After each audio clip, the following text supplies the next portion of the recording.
You found it. Your home for the best content on your favorite team, the Fighting Tigers of LSU.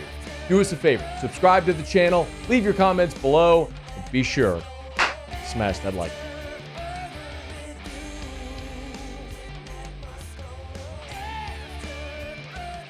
So we know that Wednesday was pro day out at LSU, and of course the showstopper was Malik Nabers, and everybody wanted to see Jayden Daniels naturally as well. Jayden didn't run the 40, but he threw about 50 passes, and by all accounts, it went very well for Jayden Daniels, who asserted himself well throughout the day, and all the guys that went and participated looked like they had a fantastic day. None better than Malik Nabers. Obviously, ran a 4.35 in the 40, 42-inch vertical, and is solidifying himself at or at the top of everybody's receiver draft boards.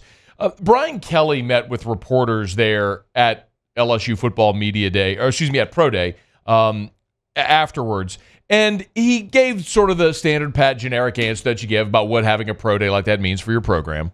First of all, we had a lot of national television here, the NFL Network, ESPN, obviously getting that kind of notoriety for LSU and for the football program certainly is very good for your program and how you move forward relative to the recruiting. And certainly for our young guys, they get a chance to see what it's like. It's a job interview in many ways, and how you need to prepare, for that job interview. And I think our guys did a great job preparing for that job interview today. They get a chance to see that. And then I think finally the entire country got a chance to see elite players and what that looks like. And LSU has done a great job over the years of developing elite players. I don't think there's any debating any of that. It was, by all accounts, a great day for these young guys. We wish them well as they move toward their draft dreams, and we'll cover that plenty between now and obviously what we're going to see in April with the NFL draft. And we're expecting Jayden Daniels to go somewhere in the top 3 picks, and Malik Nabers potentially be the number 1 receiver off the board, and Brian Thomas will be a first rounder, and a lot of guys are going to make their dreams come true. The other thing, though, that Brian Kelly said that for me I thought was maybe the most noteworthy was when he was asked about NIL. And specifically through the lens of if NIL has helped keep underclassmen out of the draft and in school longer. Here's what Brian Kelly said. There's a wide variance there. You bring up Malik Nabers and Brian Thomas. Those guys are first-round draft picks, right? So you're talking about signing bonuses that are, upwards of $15 million. NIL is not going to keep you in school for that. But, I think it can influence those guys that are on the fence relative to, are you a 4th or a 5th-round draft pick or even free agents? NIL can certainly, I think, make a difference there. So, yes, in answering your question, I think NIL has helped lessen the burden of deciding, hey, I need to go to the NFL, I need to make money, because NIL is helping me and making it easier for me to be a student athlete. For people that have sort of vilified NIL, that is one positive, one undeniable positive. And the interesting thing is 10 years ago, the conversation had become about all these greedy players that leave early for the draft and what are you doing and why aren't you coming back? Well, now that conversation is shifting because more guys are staying in school. Now, I told you this around the draft declaration date, but there are 2 players in particular that LSU's collective offered $500,000 to stay. And I do not mind saying that on the record.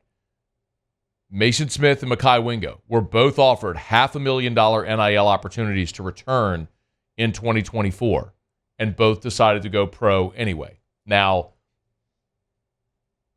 the caveat with Mason Smith is, had the Bo Davis hire already happened, and maybe Wingo as well, then maybe both stay.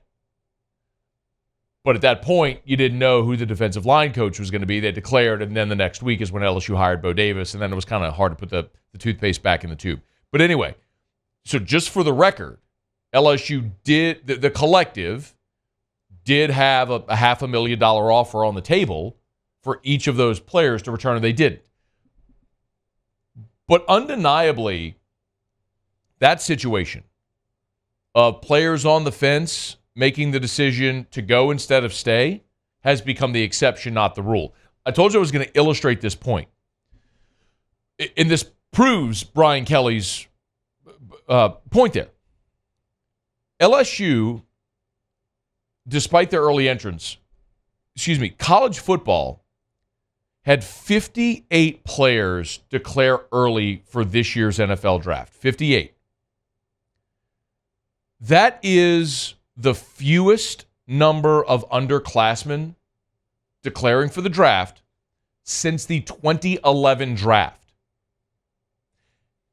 Do you remember what happened in 2011? I don't know if you remember. 2011 is when the NFL approved its collective bargaining agreement, there before the 2011 season. So if you're following me, this was the draft after the 2010 season, so the 2011 draft, and then that happens, and then that summer, the summer of 2011, remember there was the holdout where Drew Brees was getting guys together to work out while there was the lockout. When that new CBA was approved, they capped rookie deals.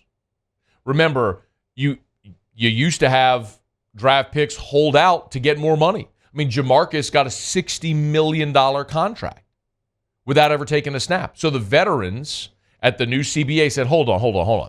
We're going to cap rookie deals and increase things like veteran minimums and so on. So they changed the pay structure of the NFL. And so a lot of guys decided at that point, well, like what's the point in leaving if rookie deals are capped? Or actually what happened, and you start to see the escalation, is guys said, unless if I'm going to be a top 10 pick or whatever, I got to get to my second contract because that's only when I'm really going to make money. So guys said, look, even if I'm a second round pick, they don't have my fifth year option.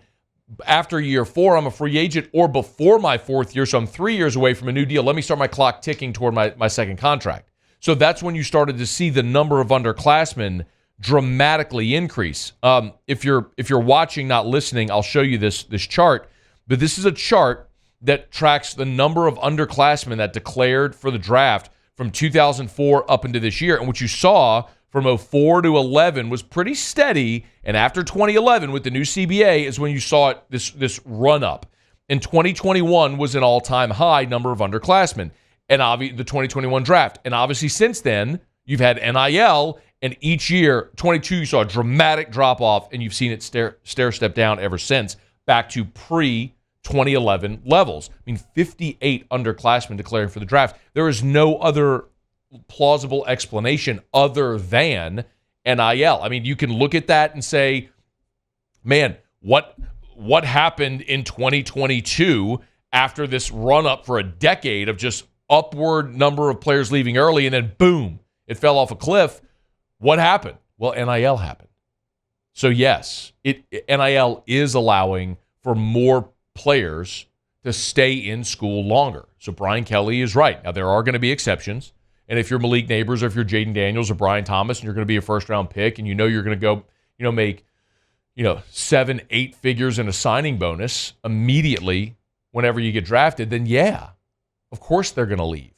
But those players on the fence now have more of incentive to say, look, I can go be a mid-round pick or an undrafted free agent and try to make a team, or I can come back to school for another year, make 6 figures, maybe even more, finish my degree, put more good tape out there, or transfer to, look at Gio Paez, who was on the show with us yesterday, transfer to a school that's going to show off my skill set more. Braden Fisk is a great example of this. Braden Fisk, great defensive lineman from Western Michigan, leaves, spends a year at Florida State, blows up. Now he's a fringe first-round pick. So the opportunity, because of NIL and the portal, for players staying in school is far greater than it ever has been before. And that is a benefit to the college game. It's the antithesis of what's happening in college basketball, where you have the one and done, and it's just impossible to generate any type of consistency.